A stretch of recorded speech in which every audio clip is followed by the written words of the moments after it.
Today's episode is brought to you by Dollars per smile.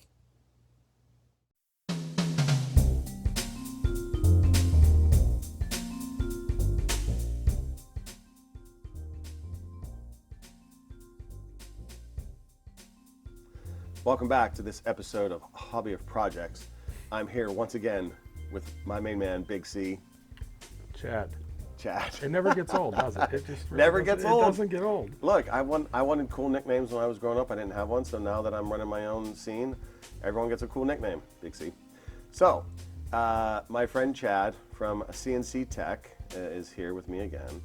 And this is a Hobby of Projects episode, and that we are finally getting around to talking about the Mustang. Finally, something I know something about. You did great on the watch stuff. Car stuff. So you know that I've been shooting quite a bit of episodes in the Mustang. I love my 2008 Bullitt Mustang, as you also know, but I have long pondered increasing the horsepower. Stock, it's a 4.6 engine and 315 horsepower, which I understand is 15 more horsepower than the GT for the year. However, with all the cars out on the road there, I need a few more horses. I haven't told you this yet, but I was car-sassed twice on my way to your joint today. Car-sassed. I was car-sassed both times, Mustang drivers. Both of them were Mustang drivers. The Mustang on Mustang crime. Freaking Mustang drivers. What can you do with those guys? Yeah, it was. Well, the first one was, actually they were both Cobras. But the first Cobra was beautiful burgundy with gold rims, tasteful, and it was on the highway, and I pulled up. He passed me, and then I pulled up to him, and I was about to do a honk a horn and wave, like bro to bro, what up, Mustang driver? And when I got up next to him, he was 72 if he was a day. Wait. Number one, way too old to be ignoring me, but number two, way too old to be driving that car. He was too old to be getting in and out of that car.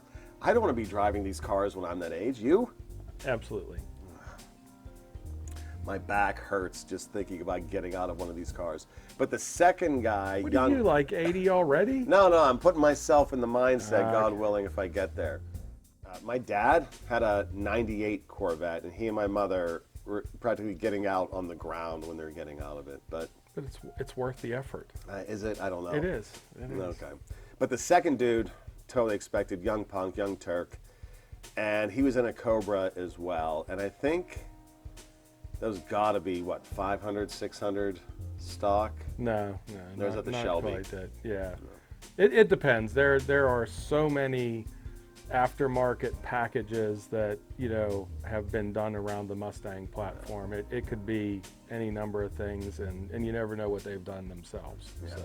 So point being, I've got a list here of an upgrade plan from Tim, and I haven't officially figured out if I'm going forward with it yet. So once I do, we'll probably do some footage with him, get his shop on the channel, and see about maybe getting some upgrades here.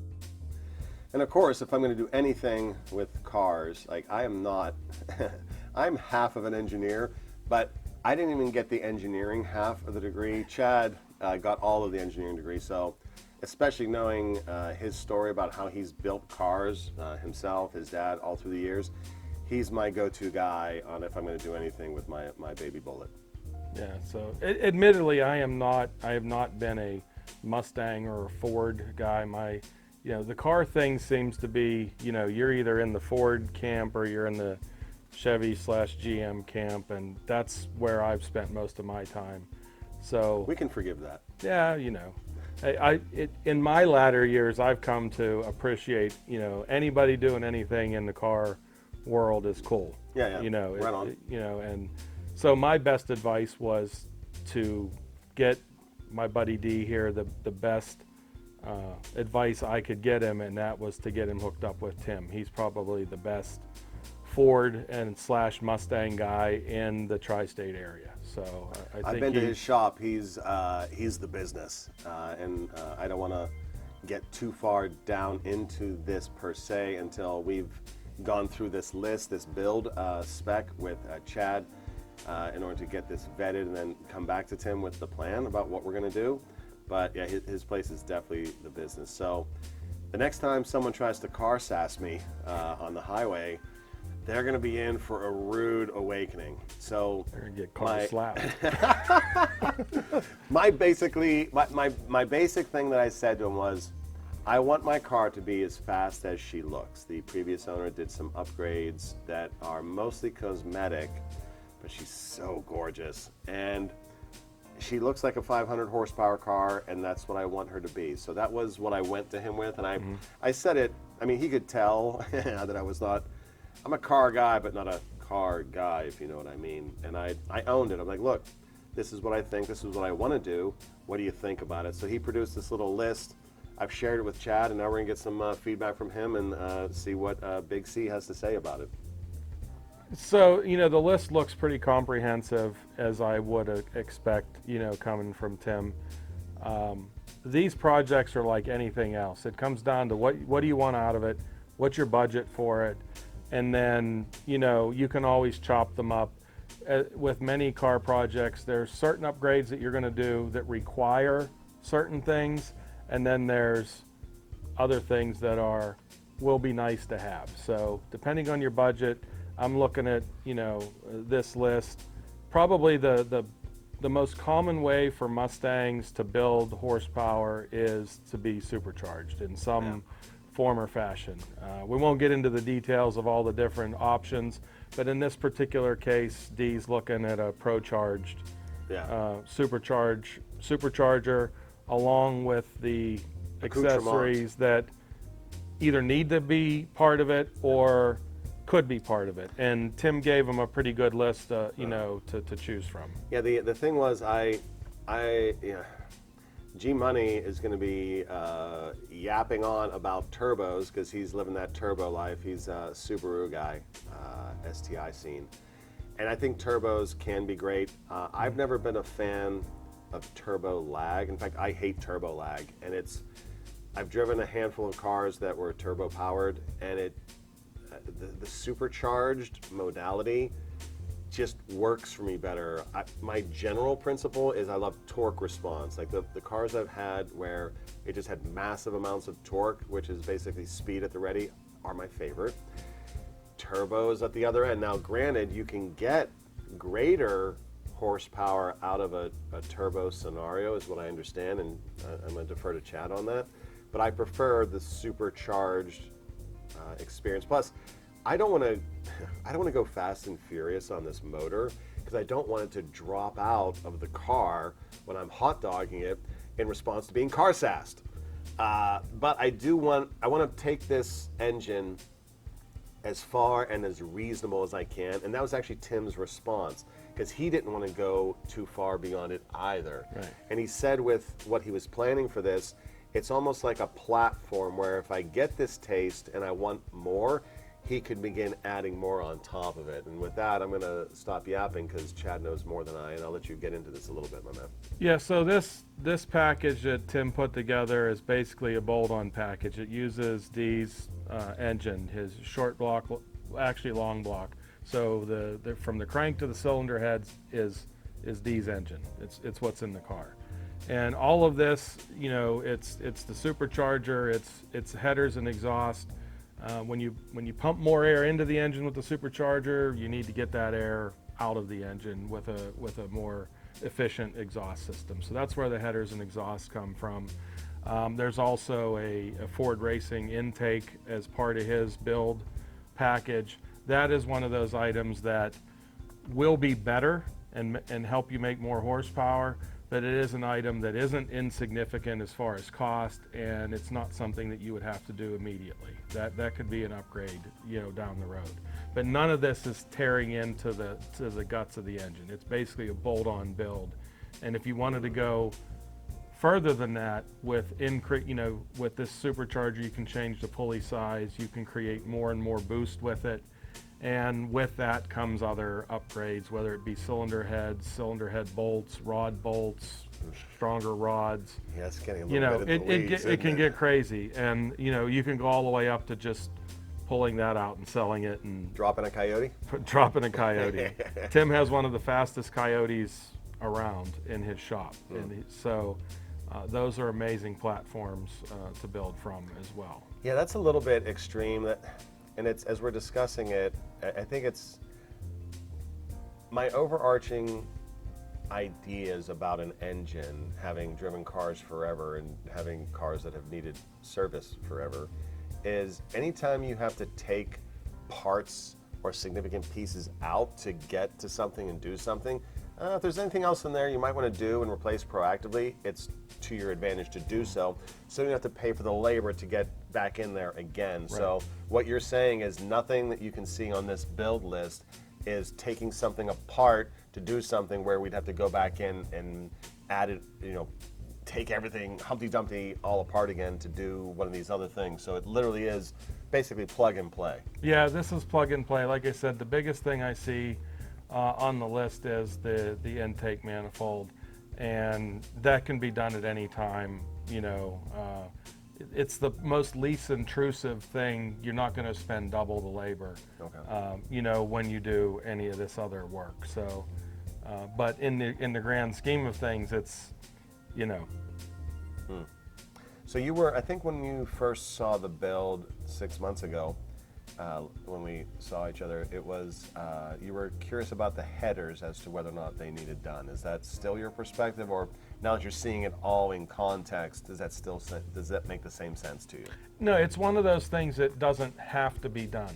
But when you put it in context, let's just say 3/4 of the price of this build is the supercharger package. It's the intercooler, the supercharger, that whole package. The headers and exhaust system will always help a supercharged, naturally aspirated or supercharged vehicle. But like anything, you don't always have the budget to go all Hog wild? Hog wild at the first stop. So if you wanted to chop your build up, you can't do this build without the ProCharger, the supercharger package. So you've got to spend that. But then, if you wanted to, add weight on the headers and exhaust system and the intake manifold, you're into 10% of the value of the build in parts, I should say. Right. And then, the labor to do all those. So you can absolutely step up to that. Some people like doing that because one of the things that you are going to learn if you do go forward with this is the longer you have a fast car, the slower it gets. What? Yes. The longer you have a fast car, the slower it gets. Lucy, you got some explaining to do. So the longer you have a fast car, the slower it gets. And what that means is you get used to it. Right. When you take this car home for the first time at whatever level of build that you do, it's going to be fast. Yeah. It's going to be No car-sassing to me on that ride home. No car-sassing. But the longer you drive it, the more you get used to it. That feeling of the way the car used to feel goes away. And now you get used to this, and all of a sudden you're jonesing for more. So that's actually it's the same as a watch. So sometimes stepping up to the build helps prolong that feeling of, The wow factor. Wow factor, because it's wow now. Then, like if you added headers, exhaust, and intake all at the same time, you'll be able to feel a little bit of that. It'll give you a little bit more zing, a little. Yeah, I don't know that I'm going to be as susceptible to, I don't know, is that the honeymoon period or what does that affect? But I just want her to be I want my girl to be as fast as she looks. And I don't want to be sassed by fellow Mustang drivers. What the heck? Yeah. Seriously. This package, I don't think he threw anything in there that was, Wackadoo. fluff, or anything. Okay. He knows, the other part of this is you can make just as much horsepower with just the ProCharger without this other stuff as you will with this stuff. And that comes down to boost. You put a smaller pulley on it, you turn the blower faster, you make the power. but you're not doing it efficiently. You're working the supercharger harder, you're creating more heat by spinning the supercharger faster. So this package gets you to the power level that you want without undue stress on the components of the add-ons or the engine, the base engine itself. So that's kind of where you're at. It's overall safer for the engine life cycle, Right. for lack of a better term, which is good because I don't want to blow up. Yeah, heat is the enemy of the engine, the power, the longevity of the parts. So the more power you can make without spinning the supercharger any faster than necessary, you're always better off. All right, well, thanks, big man. I would not have proceeded any further. Well, Big C hooked me up with Big T, and I hope Timmy likes that. And I would not have gone any further with it without getting his advice, because it's, you know, the thing with having friends is you build your roster of friends across the course of a lifetime. You end up having several key friends on your board of directors. And Chad, Big C, is on my board of directors. He's been there for years. Just a brilliant friend. It's nice to have smart. It's nice to be friends with people who are smarter than you. I wouldn't go there because D is on my board, you know, for other areas. I wouldn't have the YouTube channel for instance at where it's at right now. In fact, you'll be able to see if you go to the channel. The very first video I put out, surprisingly enough, has the most views, and it's, you know, not well done at all. No, I enjoy watching your channel. You have a very relaxing voice, my man. You just need to get some more content up there, and I support you with that. Absolutely. It's if you're the smartest person in the room, you're in the wrong room, right? So I try to surround myself with smart people, and we better go find a different room. we need a different room immediately. We need a bigger room. We need a bigger room. But grateful to it as always, and do me a favor, give a thumbs up and a subscribe on this video, and go check out my boy Chad's video, CNC Tech. He's doing a ton of cool things over there, and there's going to be some cross projects where it's semi-watch related or just one of my Goonie ideas that he's coming along for the ride on, because he's an engineer and he's smart as all get out, and just a great friend, and grateful for his friendship. So frankly, we just have a good time together. Yeah, so, we're just having a blast. So we're just hanging out and documenting it, and that's about all for today's video. More to come on the Mustang build. And I think I'm going through with it, bro. Now that you've cool. This is the first time I'm hearing this. He was he was really hemming and hawing. It's a chunk of change, but I can't let my baby be dissed on the road. I will not be sassed. I'm taking this up at the next Mustang meeting.